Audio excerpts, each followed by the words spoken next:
All right, let's talk about one of the most unbelievable stories of air combat you will ever hear, straight out of World War II. This is the story of a Marine pilot, First Lieutenant Robert Hansen, a man who would earn the nickname Butcher Bob and become an absolute legend in the skies over the Pacific. So, picture this. It's January 30th, 1944. You're flying high above Rabaul, which is probably the most heavily defended Japanese base in the entire Pacific. The mission? Escort American bombers. But then, a problem. A huge enemy formation pops up. On one side, you have 21 experienced Japanese fighter pilots, and on the other, a single F-4U Corsair that has just peeled away from its formation to fight them all. And that leads us to the big question, right? How is that even possible? How could one pilot not only decide to take on those insane odds, but actually come out of it alive? Well, the answer is all wrapped up in the man they called Butcher Bob. To really get what happened up there on January 30th, you first have to understand who Robert Hansen was. See, he wasn't just some rookie pilot. By this point in the war, he was already a force of nature, a true hunter who flew with this chilling combination of ice-cold precision and just pure, raw aggression. And to get inside his head, just look at the 2 weeks leading up to this massive dogfight. The guy was on an unbelievable tear. On January 14th, he gets separated from his squadron. So what does he do? He single-handedly shoots down 5 Zeros. And this just kept happening, again and again. Yeah, just let that number sink in. 21 confirmed kills in 17 days. That's just an astonishing record. And it's what earned him that fearsome nickname, Butcher Bob, all across the South Pacific. He wasn't just skilled, he was terrifyingly good at his job. And that really gets to the core of who he was. You know, most pilots stick to formation. That's the smart, disciplined thing to do. Not Hansen. He would often just break away and dive straight into the enemy. His own commanding officer tried to ground him, telling him, hey, you've done enough. But for Hansen, the instinct was always to attack. It was this mix of what people called cold mathematical precision and just sheer unbelievable recklessness. Which brings us right back to that escort mission over Rabaul. You've got 8 Marine Corsairs flying high cover for a group of torpedo bombers. And then they spot them. A flight of 21 Japanese fighters climbing up to intercept. Now, the book says you stay with the bombers, you maintain your formation. But, as we've established, Hansen, he didn't fly by the book. So Hansen does the unthinkable. He rolls his Corsair upside down and dives, completely alone, straight into that enemy formation. Now, his wingmen had seen him pull moves like this before. The whole idea was to shatter the enemy's attack, to cause chaos and draw them away from those vulnerable bombers. Tactically, it was brilliant. But statistically, it was basically a suicide run. His dive is flawless. He singles out the enemy leader and just lets loose. All 6 of his .5 caliber machine guns rip that lead Zero to pieces. The enemy pilot never even saw it coming, 1 down. And just like he planned, the now leaderless Japanese formation starts to break apart. Okay, so after that initial shock, the remaining Japanese pilots try to regroup. And they do what they're trained to do. They form a lift-buoy circle. It's a classic defensive tactic. You get a rotating wall of fighters, a literal death trap for anyone trying to attack from the outside. Why? Because the moment you line up on one plane, the guy behind him has a perfect shot at you.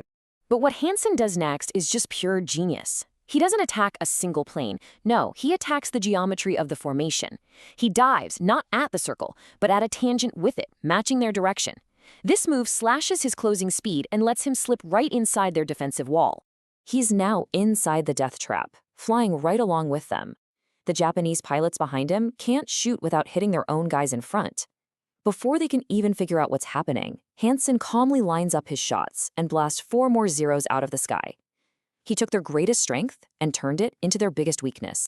His move completely wrecks their discipline.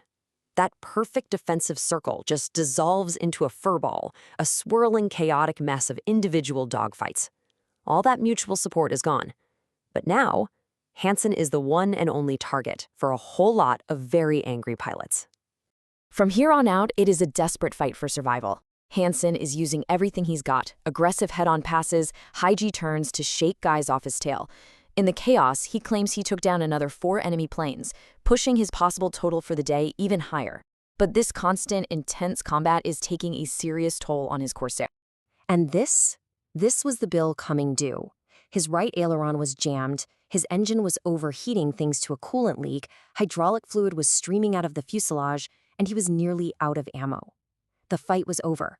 Now he just had to survive getting home. Yeah, breaking off was his only choice. He points his shot-up Corsair southeast back towards his base 87 miles away. And every single second of that flight is a new battle, this time against his own failing airplane. And then, just miles from the runway, the inevitable happens. The oil pressure hits zero, and the engine seizes completely. The propeller just stops dead. In an instant, his powerful fighter plane becomes a 3-ton glider, and he has exactly one shot to get it on the ground. He somehow nails a perfect dead stick landing. In the debriefing, Hansen claims 9 kills. After they check his gun camera footage and talk to witnesses, intelligence officially confirms 4 of them. And the ground crew? They count a staggering 47 separate bullet holes in his aircraft. So those 4 confirmed kills push his grand total to 25. That ties him with absolute legends like Joe Foss and Pappy Boyington for the highest score among all active Marine pilots in the Pacific. The man was a national hero. And with that, his tour of duty was officially over. But the story doesn't end there. For a warrior like Robert Hansen, just walking away wasn't that simple. And this is where his incredible story takes a truly tragic turn. He was scheduled to be on a ship heading back to the States in 1 week, 7 days. After surviving combat against impossible odds, after cheating death over and over again, his war was supposed to be finished. But on February 3rd, just 3 days after that epic fight, a pilot in his squadron gets sick. They need a replacement for what's supposed to be a routine escort mission, and Hansen insists he should be the one to fly. Against his commander's wishes, he volunteers for just one last mission. On the flight back, Hansen breaks formation one last time to strafe a lighthouse on Cape St. George. As he pulls up from the attack, his wingtip clips the water. The Corsair just cartwheels and completely disintegrates. He was killed instantly, just 1 day before his 24th birthday. And that leaves us with this final, really tough question. Robert Hansen was posthumously awarded the Medal of Honor, and his courage was absolutely undeniable. But does his story show us a hero defined by that incredible courage? Or does it show us a warrior spirit so intense that it just couldn't be turned off, even after his war had already been won?